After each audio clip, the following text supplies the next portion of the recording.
જૂનાગઢના ઉમેદવાર રાજેશભાઈ ચુડાસમાનો ગીરગઢડાની મુલાકાતે પહોંચ્યા હતા, જ્યાં ભાજપ પ્રમુખ મહેન્દ્રભાઈ પીઠિયાનો તાલુકા આગેવાનો અને ભાજપના કાર્યકરો સાથે પ્રવાસ કાર્યક્રમ યોજાયો હતો।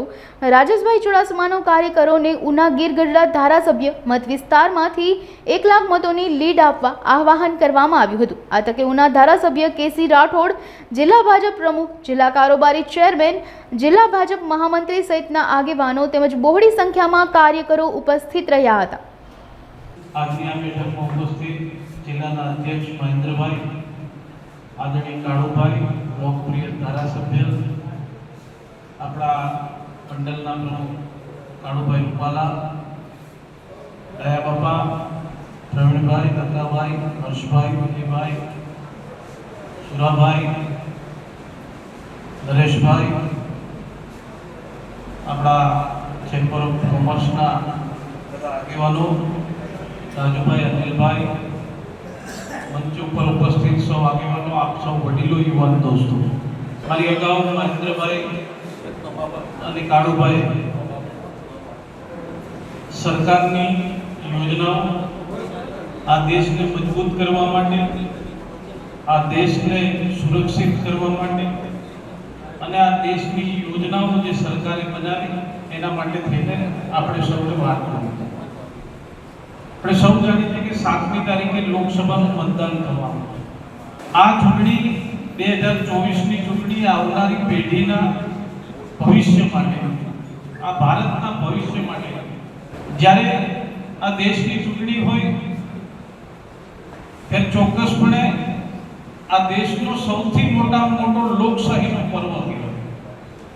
આખા દેશમાં, દુનિયામાં સૌથી મોટામાં મોટો લોકશાહીનો દેશ એટલે ભારત દેશ, અને એનું મોટું પર્વ એટલે લોકસભાની ચૂંટણી। પણ હંમેશા જેમ ચૂંટણી મોટી હોય એમ મતદાન ઓછું થતું, અને જેમ ચૂંટણી નાની એમ મતદાનની ટકાવારી વધારે થતી। પણ આ ચૂંટણી મેં કીધું એમ કે ભારતના ભવિષ્યની ચૂંટણી છે, આ દુનિયાના આવનારા સમયના એક મજબૂત નેતૃત્વની ચૂંટણી છે। કારણ કે જ્યારે ભારત દેશ 2047માં આઝાદીના 100 વર્ષની ઉજવણી કરતો હશે ત્યારે આ દેશને વિશ્વની મહાસત્તા બનાવવાની ચૂંટણીનો પાયો એટલે 2024ની।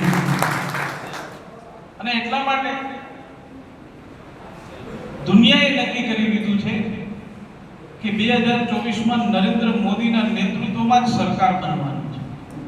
એનું ઉદાહરણ કહું તમને કે ચૂંટણી પહેલા નરેન્દ્રભાઈ અમેરિકા હોય, રશિયા હોય, યુક્રેન હોય, ગમે ત્યાં દેશ વિદેશમાં ગયા અને ત્યાં એનું ભવ્ય સ્વાગત થયું, અને ત્યારબાદ એ દેશ સાથે આવનારા સમયમાં આ દેશમાં કઈ રીતે એ દેશની મદદ કરવી અથવા એ દેશની મદદ લેવી એ ચર્ચાઓ કરીને ભારત દેશમાં પરત ફરે ત્યારે દેશના પ્રધાનમંત્રી હોય, દેશના વડા હોય, દેશના રાષ્ટ્રપતિ હોય, એ નરેન્દ્રભાઈને પાછું એવું આમંત્રણ આપે કે પાછા તમે વહેલા આવજો, અને જ્યારે પણ આવશો ત્યારે આ વખતે કર્યું એનાથી પણ ભવ્ય સ્વાગત અમે તમારું કરવાના છે। આવું નિમંત્રણ આ દુનિયાના મહાસત્તા કહેવાતા દેશો અત્યારથી આપે છે। નરેન્દ્રભાઈની અપેક્ષા દેશના લોકો પાસે છે, કારણ કે આ ભારતના ભવિષ્યની ચૂંટણી છે, એટલે આવનારી પેઢી માટે, આ દેશના યુવાનો માટે, આ દેશની મહિલાઓ માટે, આ દેશના ગરીબ પરિવારો માટે 2047માં 100 વર્ષની ઉજવણી કરીએ ત્યારે એક પણ વ્યક્તિ, એક પણ પરિવાર એ સુખ સુવિધા વગર ના રહે એ માટેની ચૂંટણી છે। ત્યારે નરેન્દ્રભાઈની અપેક્ષા છે કે આપણે જો દુનિયાએ નક્કી કરી લીધું હોય તો આપણે પણ નક્કી કરવું જોઈએ, એક ઐતિહાસિક સરકાર બનાવવા માટે આ દેશમાં એક ઐતિહાસિક પરિણામ આપવું જોઈએ। એટલે નરેન્દ્રભાઈની અપેક્ષા છે, અને નરેન્દ્રભાઈ જ્યારે બોલ્યા છે ત્યારે એક પરિણામ આવ્યું છે। નરેન્દ્રભાઈ એવું બોલ્યા છે કે આ વખતે 400 થી પણ વધારે સીટો સાથે દેશમાં સરકાર બનવાની છે। ત્યારે આપણા પ્રદેશ અધ્યક્ષ પાટીલ સાહેબની એક અપેક્ષા કે દેશમાં ઐતિહાસિક પરિણામ આવતું હોય ત્યારે ગુજરાતી તરીકે આપણા સૌની જવાબદારી છે કે વિશેષ પરિણામ આપવું, કારણ કે ગુજરાતના બે પનોતા પુત્ર અત્યારે દેશનું નેતૃત્વ કરે. જ્યારે રાજ્યનું નેતૃત્વ કરતા હતા ત્યારે આ દેશને દિશા આપવાનું કામ કર્યું, અને દેશનું નેતૃત્વ કરતા કરતા અત્યારે દુનિયાને દિશા આપવાનું કામ એ ગુજરાતના બે પનોતા પુત્ર. અને એટલા માટે આપણા સૌની વિશેષ જવાબદારી કે આપણા અધ્યક્ષશ્રીએ 5 લાખની લીડથી આ સીટો જીતવાની વાત કરી. 26 લોકસભા જીતવાના છે. એ ગુજરાતનું વિશેષ પરિણામ ન કહેવાય, પણ વિશેષ પરિણામ ત્યારે કહેવાય કે 26 લોકસભા એ 5 લાખની લીડથી જીતે તો ગુજરાતે વિશેષ પરિણામ આપ્યું કહેવાય, અને એ ગુજરાતી તરીકે આપણી જવાબદારી છે. અહીંયા કાળુભાઈ રૂપાલાએ અને મહેન્દ્રભાઈ સરકારની યોજનાઓની વાત કરી. મારે બે વાત, એક તો દેશ લેવલની છે અને એક મારા જીવનનો અનુભવ, એ 3 વાત કરી. જ્યારે કોરોના આવ્યો ત્યારે આપણે સૌએ પરિસ્થિતિમાંથી જોયું છે કે શું પરિસ્થિતિ, પણ સૌથી મોટો કોઈ નાના માણસને વિભાગ સ્પર્શ કરતો હોય ને ટ્રાન્સપોર્ટનો, તો એ રેલવે છે. કોરોના સમયે આપણી રેલવે પણ બંધ કરવી પડી હતી, એવી પરિસ્થિતિ છે. જ્યારે વિશ્વયુદ્ધ થયું ત્યારે પણ આપણી ટ્રેનો બંધ નથી, એ યાતાયાત ચાલુ હતું ટ્રાન્સપોર્ટ, પણ કોરોના સમયે આ રેલવે બંધ હતી. પણ નરેન્દ્રભાઈનો સ્વભાવ છે કે આફતને અવસરમાં કેમ બદલવું, અને એમણે એ કોરોના સમયે બંધ પડેલી રેલવેનો એમણે અવસર આપ્યો અને એને બદલ્યું રેલવે વિભાગ. હું ખાલી તમને કહું કે 65 વર્ષ કોંગ્રેસે આ દેશ ઉપર રાજ કર્યું. ઇલેક્ટ્રિફિકેશન કરવામાં કોંગ્રેસે 65 વર્ષમાં 20,000 કિલોમીટર ઇલેક્ટ્રિફિકેશન કર્યું. 65 વર્ષ રાજ કર્યું, 20,000 કિલોમીટર. નરેન્દ્રભાઈએ 2014 થી 24 10 વર્ષમાં 30,000 કિલોમીટર ઇલેક્ટ્રિફિકેશનનું કામ માત્ર 10 વર્ષમાં. તમને એમ થતું હોય કે ઇલેક્ટ્રિફિકેશનથી આપણને શું લાભ, પણ આપણે 2014 ની પહેલાની ટ્રેન, કોરોના પહેલાની ટ્રેન, એમાં જવું હોય તો ટાઈમે આવે રાજુભાઈ, અથવા ટાઈમે આવી હોય તો જેતલસર પાસે ક્રોસિંગ થાય તો 2-3 કલાક એમાં બગડે, અથવા રાજકોટ ડબ્બા લાગે એ પછી થાય. ટ્રેન ધીમે ધીમે ચાલે, આપણે આપણા સમયે ત્યાં પહોંચી ન શકીએ, આપણે જે કામ કરવા ગયા હોય એમાં વધારે સમય જાય, આપણી શક્તિ જાય. આવી બધી પરિસ્થિતિ આ રેલવે વિભાગને કારણે રેલવે નુકસાન કરતું હતું. પણ હું તમને કહું કે જૂનાગઢ થી સોમનાથનું ઇલેક્ટ્રિફિકેશનનું કામ આપણું પૂરું થઈ ગયું છે. પહેલા ટ્રેન જતી હતી એના કરતા હવે ટ્રેન નીકળે ને તો આમ સુસવાટા મારતી જાય એટલે સ્પીડથી જાય. એ ગતિ છે ને એ ટ્રેનની તો છે, હારે હારે આ દેશના વિકાસની પણ ગતિ એ ટ્રેનની સ્પીડ બરોબર છે. બીજું,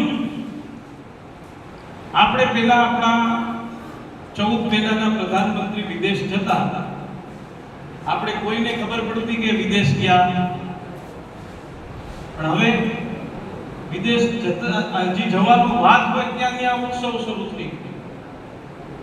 કારણ કે આપણા દેશના લોકો ત્યાં રહેતા હોય, એને ખબર છે કે નરેન્દ્ર મોદીની તાકાત શું છે. એને કારણે એ લોકો જેમ અહીંયા આપણે એનું સ્વાગત કરવા માટે, એમને મળવા માટે, એને જોવા માટે આપણે સૌ ઉત્સુક હોઈએ, એવું એ દેશમાં બીજા દેશમાં રહેતા આપણા ભારતીયો એનું સ્વાગત કરે છે, ભારતનું સ્વાગત. આપણે એ બધાને યાદ હશે, નરેન્દ્રભાઈ મુખ્યમંત્રી હતા અને એ સમયે અમેરિકા આવ્યા. નરેન્દ્રભાઈને ત્યાં જવા માટે વિઝા નહોતા આપ્યા, એની પરવાનગી એ દેશમાં નથી આપી. આ એ જ નરેન્દ્ર મોદી ત્યારે રાજ્યનું નેતૃત્વ કરતા હતા, અત્યારે એક મજબૂત ભારતનું નેતૃત્વ કરે છે. એ બાઇડન જ્યારે અમેરિકામાં સ્ટેજ ઉપર નરેન્દ્ર મોદી ઉભા હોય ત્યારે એના ખભે હાથ રાખીને એમ કહે કે નરેન્દ્રભાઈ, હું બાઇડન અમેરિકાનો રાષ્ટ્રપતિ, આ દેશનું ગૌરવ વધારવાનું કામ નરેન્દ્ર મોદીએ કર્યું. આવા અનેક નિર્ણયો આ સરકારે કર્યા છે.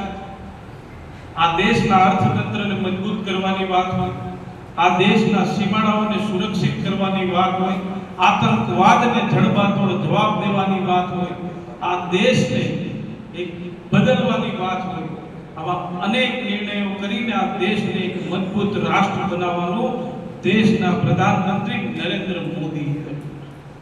અને એટલા માટે 7મી તારીખે જ્યારે મતદાન થવાનું છે, આપણે સૌને કીધું એમ કે નાની ચૂંટણી હોય તો મતદાનની ટકાવારી વધારે થાય. પણ મારી વિનંતી છે કે જેમ ગ્રામ પંચાયતમાં આપણે સૌ ઉત્સાહથી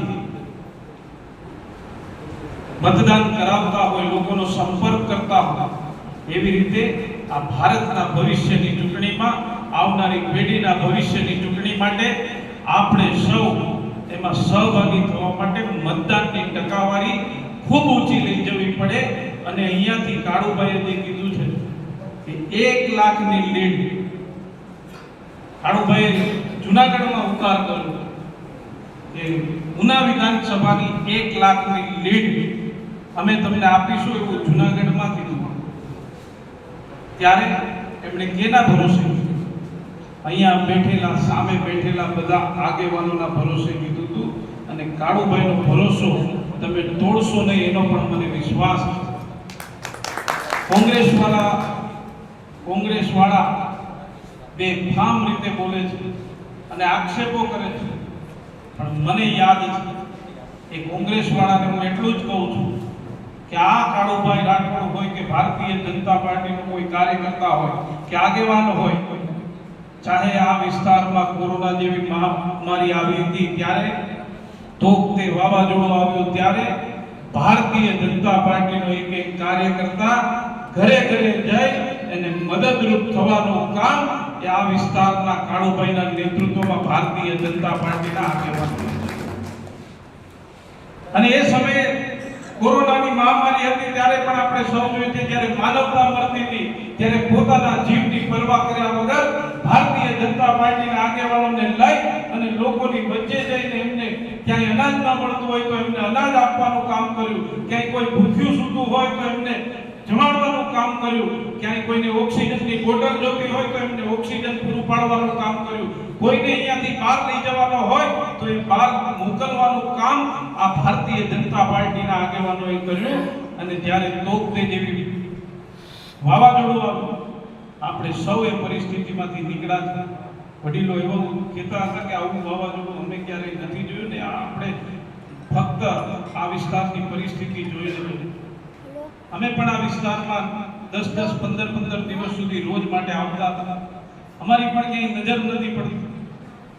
પણ હું એટલું વિશ્વાસ સાથે કહું કે એ સમયે માત્ર નગરપાલિકાના પ્રમુખ હતા અને એવા સમયે પોતાની જવાબદારી ઉપર ગીરગઢડા તાલુકો હોય, ઉના તાલુકો હોય, એ ગામે ગામના રસ્તા ખોલવાનું કામ એ નગરપાલિકાની એજન્સી થ્રુ, સરકારની તો આવતી આવે, પણ કાળુભાઈ રાઠોડની સરકારે એ ગીરગઢડાના દરેક ગામોને મદદરૂપ થવાનું કામ, વીજળીનો પુરવઠો પૂરું કરવાનું કામ, લોકોને અનાજ પહોંચાડવાનું કામ એ કાળુભાઈના નેતૃત્વમાં તોકતે વાવાઝોડામાં મેં મારી નરી આંખે જોયું છે. અને 10 વર્ષમાં કોઈ પણ માણસ એમની પાસે ગયો હશે તો એ ખાલી હાથે નહીં આવ્યો હોય.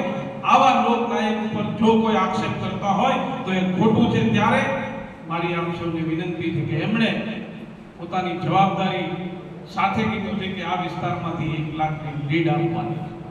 આપ સૌ 7મી તારીખે વધારેમાં વધારે મતદાન કરી અને અહીંયાથી કાળુભાઈ જે બોલ્યા છે એના બોલ્યા વચન પાળો એવી વિનંતી સાથે વિનંતી છું. ભારત માતા કી જય. જય જય ગરવી.